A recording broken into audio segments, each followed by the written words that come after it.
Well, now here, Alex, queues have been stretching around the block behind me in searing heat without water or shade. South Africans have been waiting in their thousands for their last chance to say goodbye to Nelson Mandela. His body, in an open casket, will lie in state at the city's government buildings for 3 days. After yesterday's memorial, which resulted in much criticism against President Zuma, this was a moment for South Africans to pay tribute their way. Our Foreign Affairs correspondent, Jonathan Miller, was there. Shortly after 7, the Mandela cortege swept out of Pretoria's Military Hospital No. 1. The flag-draped coffin was the first sight South Africans had had of their former president since he passed away. The hearse passed the central prison where Nelson Mandela was held in 1962, turned onto Madiba Street, and past the High Court where he'd stood trial for treason.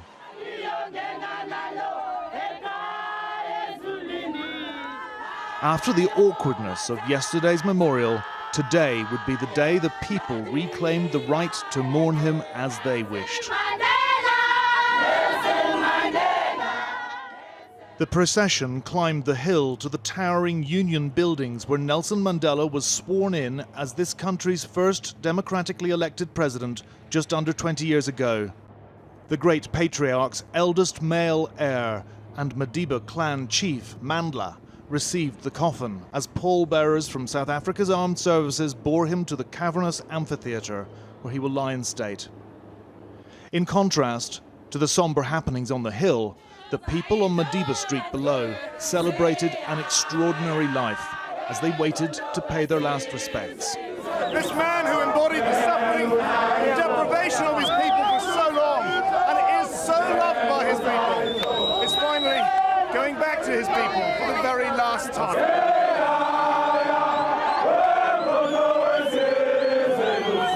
They chanted in honour of Umkhonto we Sizwe, the armed wing of the ruling ANC, founded by Mandela. Today, there was a powerful sense of history happening, and everybody wanted to be part of it.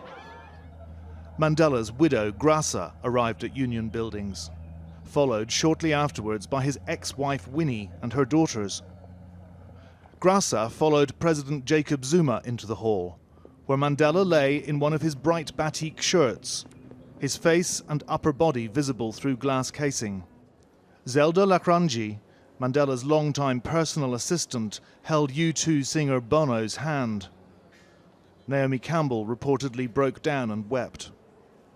A clutch of former and serving leaders followed, some old comrades from the days of liberation struggle, and others who knew him less well.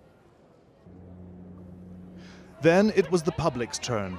By lunchtime, a dignified long queue snaked round several blocks, just like in 1994 when South Africans voted freely for the first time. A fleet of buses ferried them up the hill. They filed past their totemic former leader, the young, the old, disabled, black and white.